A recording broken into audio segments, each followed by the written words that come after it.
You know that feeling when you're waiting for a text back and your whole mood is just hostage to someone else's screen time? When you're replaying a conversation, trying to figure out what you said wrong? When you're softening yourself, shrinking yourself, performing a slightly better version of yourself just to keep someone interested?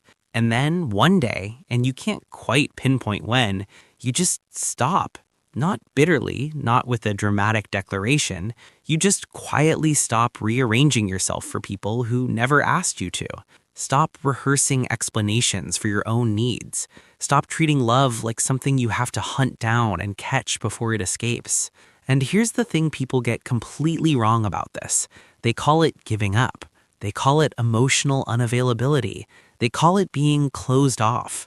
But what if the people who stop chasing love aren't colder than everyone else? What if they've actually figured something out that most people never do? Here's what's actually happening in the brain when you're in the chase. Psychologists have found that romantic pursuit activates the same neural pathways as addiction, specifically dopamine, the neurotransmitter your brain releases in anticipation of reward, not the reward itself. Wild, right? Which means when someone is inconsistent with you, texting, then disappearing, warm, then distant, interested, then suddenly busy, your brain doesn't register that as a red flag. It registers that as a slot machine. And just like a slot machine, the unpredictability is what makes it impossible to walk away. You're not chasing the person, you're chasing the hit. And people who stop chasing love, at some point they saw the machine for what it was. Now, here's where it gets interesting. Attachment researchers have identified something called earned secure attachment, and it's different from people who were simply raised in stable, loving homes. Earned security is when someone has gone through anxious or avoidant attachment patterns, the hypervigilance, the people-pleasing, the constant calibration of am I too much, am I too little, and comes out the other side with something harder to shake, self-knowledge. They stopped chasing not because love stopped mattering, but because they finally understood what they'd actually been chasing was reassurance, proof that they were lovable, validation that they were worth staying for. And they found a way to give themselves enough of that they stopped needing to extract it from people who were stingy with it. That shift, research suggests it's one of the most significant psychological changes a person can make, and most people never make it. But here's something that might hit a little harder. There are actually two types of people who stop chasing love, and they look almost identical from the outside. The first type stopped chasing because they genuinely healed. They built an internal life stable enough that desperation lost its grip. They're not running from love. They're just not willing to audition for it anymore. They're open. They're present. They just refuse to perform. The second type stopped chasing because the pain became intolerable, not healing, numbing. They built walls and called it standards.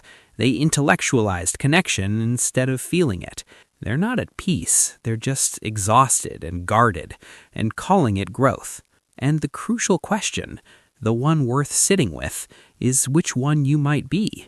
Because one is liberation, and one is just a different kind of cage. Here's what separates them psychologically. People who have genuinely stopped chasing tend to have higher self-concept clarity. That's a term researchers use to describe how well-defined and stable your sense of self is.